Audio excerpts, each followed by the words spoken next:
Big boss show అంటే తెలియని వారు ఉన్నారు. ప్రతి ఇంట్లో ఏదో ఒక సమయంలో బిగ్ బాస్ చూసేవాళ్ళు అందరూ ఉంటారు. ముఖ్యంగా మహిళలు, పురుషులందరూ యువత బిగ్ బాస్ వైపు ఆకర్షణలవుతారు. బిగ్ బాస్‌లో 10 మంది అమ్మాయిలను, 10 మంది అబ్బాయిలను గుర్తు తెలియని వారినందరినీ ఒకే ప్రాంతంలో ఉంచడం అసలు ఎంతవరకు సమంజసం? దీనిపైన ప్రజా సంఘాలు ఏమంటున్నాయి? మహిళా సంఘాలు ఏమంటున్నాయి? అసలు బిగ్ బాస్ ఒకే దగ్గర తెలియని వారినందరినీ ఉంచడంపై ప్రజల అభిప్రాయం ఎలా ఉంది? మనతో మాట్లాడేందుకు సిపిఐఎంఎల్ ప్రజాపంత మాస్ లైన్ నాయకులు ఉన్నారు. వారిని అడుగుదాం. ప్రధానంగా సార్ చెప్పండి. ఏదైతే బిగ్ బాస్ షో ఉంది, బిగ్ బాస్ షోకి సంబంధించి ఇప్పటికీ కొన్ని సీజన్లు అయిపోయాయి. ఆ సీజన్లన్నింటి కూడా తెలియని వారిని అందరినీ కూడా ఒకే దగ్గర గదిలో ఉంచి మహిళలు, పురుషులందరూ కూడా ఒకే దగ్గర ఉంచి వారిపైన ఆటలు ఆడతారు. అసలు బిగ్ బాస్ అంటే ఎలా ఉండాలి? దానిపైన మీ అభిప్రాయం ఏంటి? అసలు బిగ్ బాస్ అంటే అర్థం తెలుసా వాళ్ళకు అని నేను అనుకుంటున్నా. తెలియదు. నిజంగా బిగ్ బాస్ అంటే ఒక పెద్ద ఉన్నతమైనటువంటి వ్యక్తిత్వం కలిగిన వాడిని బిగ్ బాస్ అంటారు.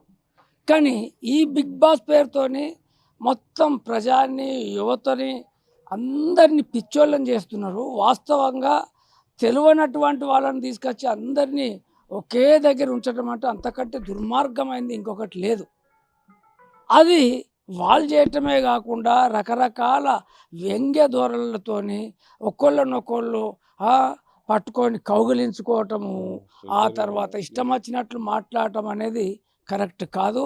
అసలు గతంలోనే మేము డిమాండ్ చేసినాం, ఇలాంటి బిగ్ బాసుల్ని ప్రభుత్వాలు నిషేధించాలా, వాళ్ళకు పర్మిషన్ ఇవ్వద్దని చెప్పిన పాలకులు కూడా కోరుకుంటున్నది ఏంది, ఇలాంటివి ఉంటే యువత అంత తప్పుతో పడతారు, మేమేం చేసినా మాకేం ఇబ్బంది కాదనే పద్ధతులలో వాళ్ళు ఆలోచిస్తున్నారు. కాబట్టి ఇలాంటి పిచ్చి పిచ్చి ప్రోగ్రాముల్ని వాళ్ళు ఇంకా ప్రొజెక్ట్ చేయడానికే ప్రయత్నిస్తుంది తప్ప మరొకటి కాదు. ఇప్పటికైనా తెలుగు రాష్ట్రాల ముఖ్యమంత్రులు అసలు ఈ బిగ్ బాస్ను నిషేధించాల్సినటువంటి అవసరం ఉంది. దాంతో ఎవరికైనా చిన్న పైసలు లాభం ఉన్నదా అంటే లాభం కంటే నష్టమే ఎక్కువ ఉందనేది ఇప్పటి వరకు జరిగినటువంటి బిగ్ బాస్ షోలలో అర్థమైంది. దానికి పెద్ద సినీ హీరోలను తీసుకొచ్చి వాళ్ళతోని కామెంట్లు వేపియటం, వాళ్ళకు ప్రైజులు ఇప్పియటం, అసలు సినిమాలల్లో ఎలాంటి ధోరణులు ఉన్నాయో తెలియని వాళ్ళు ఎవరు లేరు. అలాంటి దాన్ని మళ్ళీ బిగ్ బాస్లో తీసుకొచ్చి పెట్టి యువతరాన్ని చెడగొట్టడానికి అది మా టీవీ అనేటటువంటి ఛానల్ లైవ్ ఇస్తున్నది. అసలు అవసరమా అది?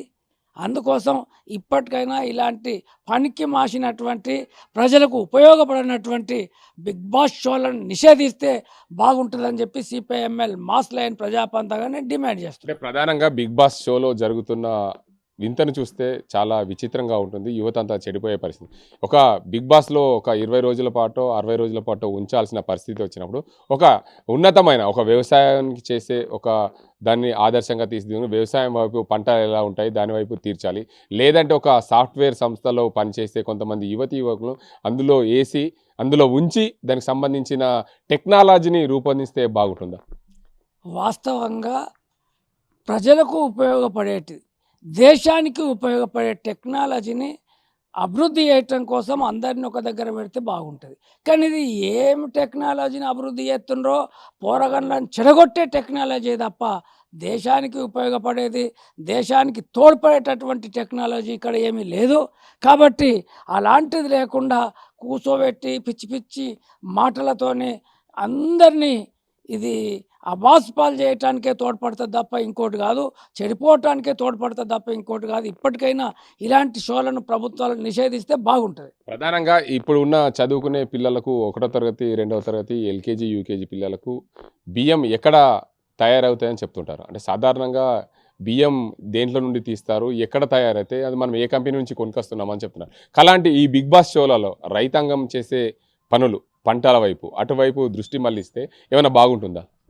అసలు అట్లాంటి ప్రోగ్రాంలు పెడితే యువతకే కాదు దేశానికి కూడా ఉపయోగపడే విధంగా ఉంటుంది. అసలు వాస్తవంగా చెప్పాలంటే ఇలా మీరు అన్నట్లు చిన్న పిల్లలకు బియ్యం ఎక్కడికి వెళ్ళి వస్తాయంటే దుకాణాలకు వెళ్ళి కొనుక్కొచ్చుకోవచ్చు, అంతకంటే ఇంకోటి లేదు అనుకుంటారు. కానీ బియ్యం తేవటానికి రైతాంగం గ్రామీణ ప్రాంతాలలో ఎట్లా కష్టపడుతున్నారు, భూమిని ఎట్లా చదును చేస్తున్నారు, ఆ తర్వాత మొలకలు ఎట్లా అడుగుతున్నారు, ఆ తర్వాత నాట్లు ఎట్లా వేస్తున్నారు, కలుపులు ఎట్లా తీస్తున్నారు, కోతలు ఎట్లా చేస్తున్నాయంటే పిల్లలకు వివరంగా తెలిసే పద్ధతుల్లో చెప్తే అది ఎవరికైనా ఉపయోగపడుతుంది. కొత్త వాళ్ళు దాన్ని నేర్చుకోవటానికి తాతాలు ఆడతారు. కానీ అవి కాకుండా ఈ డ్యూయెట్లు వాడదాం, ఇంకేదో చేద్దాం అని చెప్పి అవి నేర్పించడం అంటే అసలు ఎలాంటి ఉపయోగం లేదు. అలాంటి వాటి వల్ల ప్రజలకు ఉపయోగం కంటే నష్టమే ఉంటుంది అనేది మేము భావిస్తున్నాం. Thank you. మొత్తానికి చూసుకోవచ్చు, బిగ్ బాస్ షో వల్ల దేశానికి లాభం ఏం లేదు, దానివల్ల అనేక నష్టాలు జరుగుతున్నాయి. బిగ్ బాస్ షోలో ఉండడం ప్రధానంగా దీనికి అంతటికి సంబంధించి ఏదైతే ఆ బిగ్ బాస్ షోలో జరిగే ఆచరణ, కొంతమంది చెప్తుంటారు ఏంటంటే గుర్తు తెలియని 10 మంది ఒక మహిళలు 10 మంది పురుషుల్ని ఒకే దగ్గర ఉంచితే ఆబాసు పాలవుతారు. దానికి అంతటికి సంబంధించి ఆ టెక్నాలజీ పక్కన పెట్టి ఏదైతే దేశానికి ప్రజలకు ఉపయోగపడే అంశాలని ఆ బిగ్ బాస్ షోలో ప్రచురిస్తే బాగుంటుంది. ఈ రోజుల్లో సామాన్యంగా ఎల్కేజీ యూకేజీ 5వ తరగతి వరకు చదువుకునే పిల్లలకు తినే బియ్యం అన్నం ఎక్కడి నుండి వస్తుంది?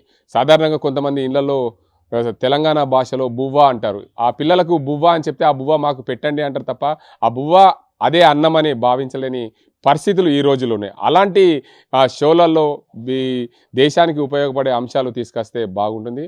ఆ బిగ్ బాస్ వల్ల దేశానికి ఏం ప్రయోజనం లేదు. దీనివల్ల అనేక మంది యువత చెడుదారిన పడుతున్నారు. బిగ్ బాస్ షోను రద్దు చేయాలని చెప్పి CPIML Prajapantha mass line party నేతలు కోరుతున్న పరిస్థితి. ఇది ఇక్కడ పరిస్థితి. కెమెరా సాజింతో గంగారెడ్డి, RTV, నిజామాబాద్. చరిత్ర సృష్టించినోడు